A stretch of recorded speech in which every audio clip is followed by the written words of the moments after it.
Então, boa tarde a todas e todos. Eu vou, então, apresentar o meu projeto de pesquisa, que tem como título Redes Alimentares Alternativas na Metrópole de São Paulo, a reconexão entre agricultores e consumidores em tempos de pandemia.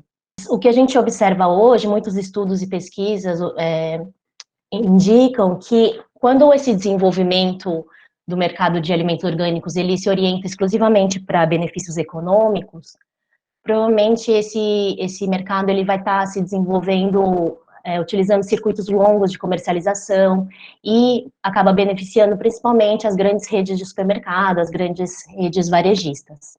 Além disso, muitas pesquisas também realizadas com consumidores indicam que esse acesso aos alimentos, ele ainda é muito restrito e ele ainda se vincula muito ao poder aquisitivo desses consumidores. Então, o que a gente também observa nos dias atuais é que os atuais hábitos dos consumidores nas grandes metrópoles, nas grandes cidades, ela decorre muito da busca de praticidade, de comodidade, e isso acaba levando essas pessoas a comprar em supermercados. Então, tem além desse preço final alto percebido pelos consumidores,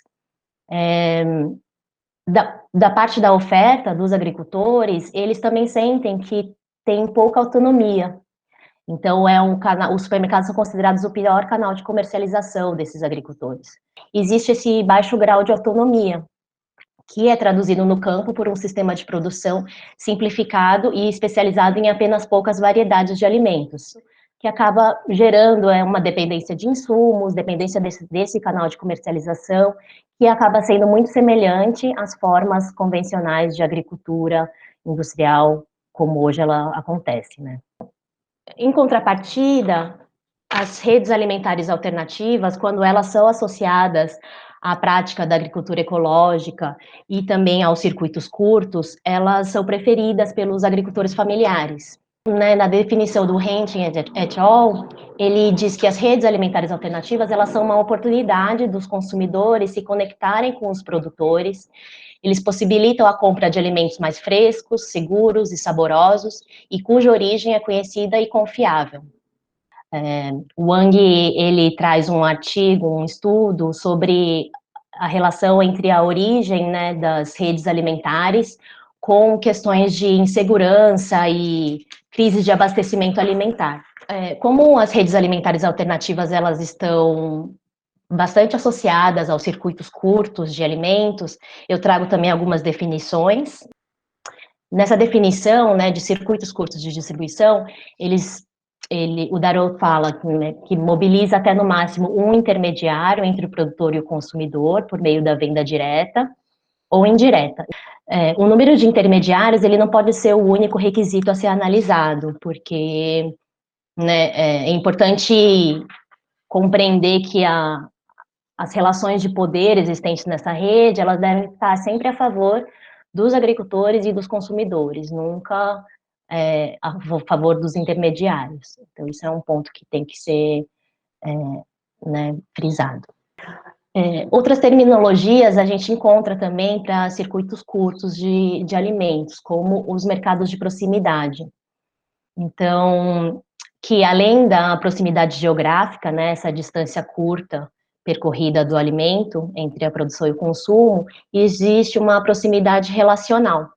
Em alguns estudos, a gente observa que os agricultores, eles gostam desse contato, de conhecer o cliente no momento da venda, de poder interagir com ele, ao mesmo tempo ele pode compartilhar os seus conhecimentos, pode compartilhar a disponibilidade dos alimentos, né, e fazer com que os consumidores também façam parte desse processo de conscientização, de entender as especificidades do processo produtivo, que estão, né, muito atreladas também à sazonalidade e ao clima.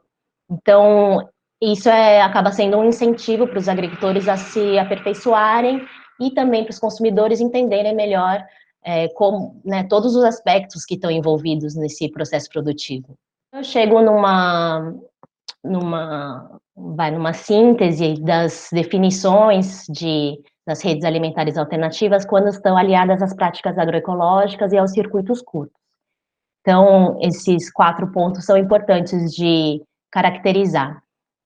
Então, a capacidade de localizar quem produz, né, e de localizar esse alimento, de redefinir as relações de produção e consumo que sejam mais justas e solidárias, fortalecer os mercados locais e regionais, né, através de novos princípios de troca, de comercialização, que sempre são guiados por preços justos e pela valorização do trabalho no campo. Então, como contravenção a esse modelo hegemônico de produção industrial, padronizada de alimentos e aos impérios alimentares, né, que Ploeg traz, como contravenção a esse modelo, a agroecologia ela assume esse propósito de fortalecer, de apoiar, de desenvolver essas redes alimentares localizadas e reconectar essas relações de consumo, né. O Ploeg traz também que nos impérios alimentares existe uma desconexão permanente, assim, definitiva entre a produção e o consumo. O alimento passa a deixar de, não tem lugar, não existe uma relação, uma interdependência entre a produção e o consumo.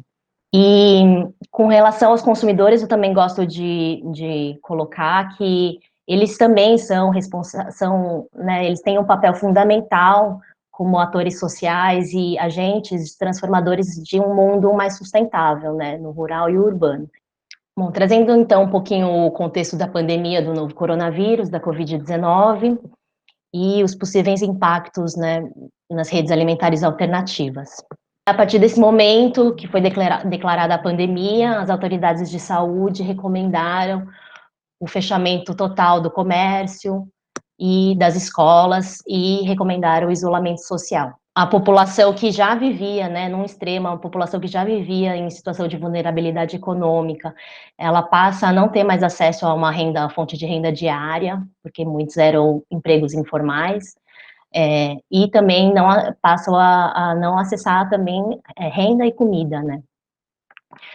De um outro extremo, as pessoas que conseguiram manter seus empregos, manter a sua renda, elas se preocupam mais com a questão da alimentação, de ter uma alimentação mais saudável, nutritiva para a família, buscando uma maior imunidade e buscando mais saúde.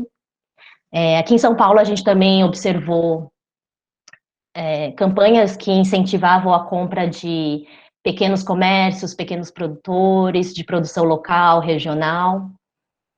E também uma sondagem da Secretaria de Agricultura e Abastecimento de São Paulo, com mais de 1.000 agricultores. A última sondagem que eu tive acesso foi a segunda sondagem, que foi em abril. Verificaram também que agricultores que participavam de compras públicas, né, devido ao fechamento das escolas e a suspensão das marmitas, das merendas escolares, os agricultores também sofreram um impacto, e também as vendas em feiras, no primeiro momento elas foram paralisadas, e depois, ao longo do tempo, foi se retomando, né, adotando as medidas de segurança sanitária. Então, o objetivo geral né, compreender quais são essas influências, os impactos sociais, econômicos e culturais da Covid-19. Então, compreender essas transformações que as redes alimentares na metrópole de São Paulo têm vivenciado durante a pandemia e analisar de que maneira isso pode contribuir no processo de reconexão entre agricultores e consumidores. Então, quando a gente fala de transformação, é importante destacar que a gente vai tentar compreender o momento antes da pandemia e transformações de natureza econômica, não só econômica, como social e cultural. A ideia é compreender o que a Covid tem afetado na renda, na produção e na comercialização dos alimentos, se isso afetou o preço, né, ou também as medidas de segurança que tiveram que ser adotadas para esse processo produtivo, para ser comercializado, isso também impactou no preço final, ou no preço no custo, né, da produção. Também vamos abordar a questão do acesso aos auxílios emergenciais, auxílio também econômico por parte de políticas públicas, entender se a Covid ela tem impactado positivamente ou negativamente. Então, os agricultores estão conseguindo continuar o seu trabalho, continuar a ter renda ou não. Esse o agricultor ele vai parar a atividade porque não consegue mais recursos para continuar na produção. Os impactos de natureza social, a gente entende que eles estão muito atrelados, né, aos impactos econômicos. E, por fim, os impactos de esfera culturais, se a Covid, a pandemia, ela tem trazido uma maior, se eles estão mudando, né, mudando a visão de mundo em relação à conscientização ecológica, ambiental, tanto do ponto de vista dos agricultores como dos consumidores, se a pandemia tem trazido essas reflexões mais à tona, de entender a importância da agroecologia, de ter um sistema de produção de alimentos que seja sustentável. Então, vou falar um pouquinho rapidamente das 3 experiências que foram selecionadas. A primeira delas é a Cooperapas, que é uma cooperativa dos produtores rurais e de água limpa da região sul de São Paulo.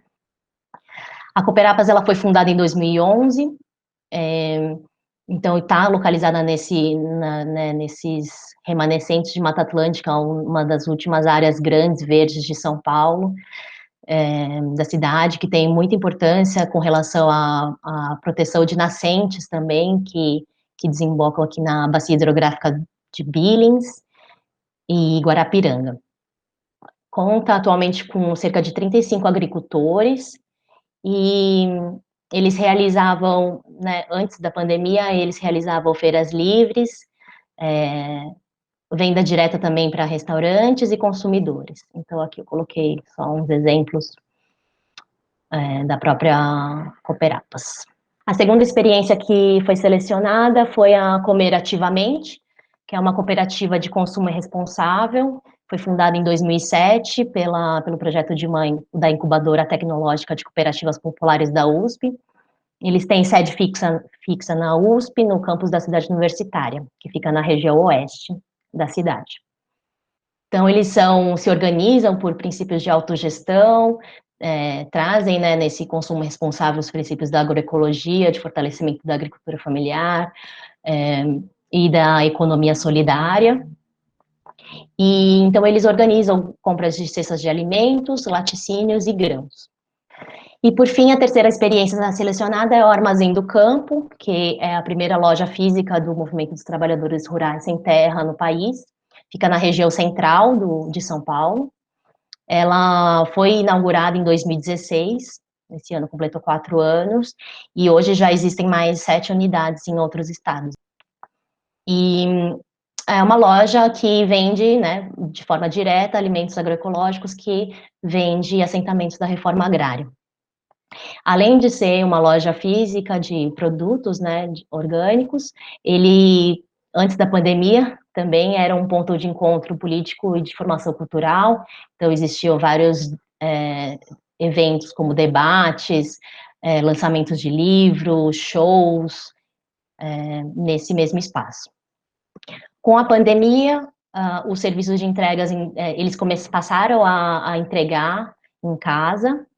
No começo era por WhatsApp, e aí em julho eles lançaram uma nova plataforma para fazer compras online, então o e-commerce também sendo uma necessidade para algumas pessoas, e também, né, diversas iniciativas de solidariedade pelo país todo, com a doação de alimentos e marmitas, né, milhares de toneladas de alimentos sendo doados para a população que mais precisa.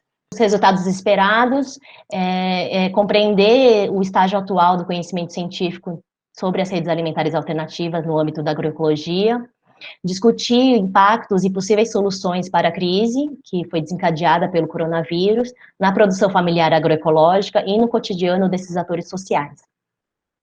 Trazer à luz questões que desafiam o desenvolvimento dessas redes como maneira de pautar as estratégias de formulação de políticas públicas para o fomento da agroecologia no Brasil.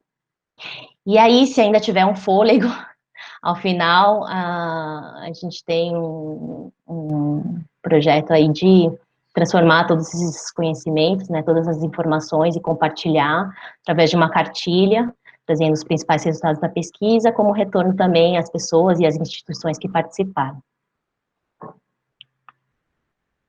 Então, é isso. Muito obrigada.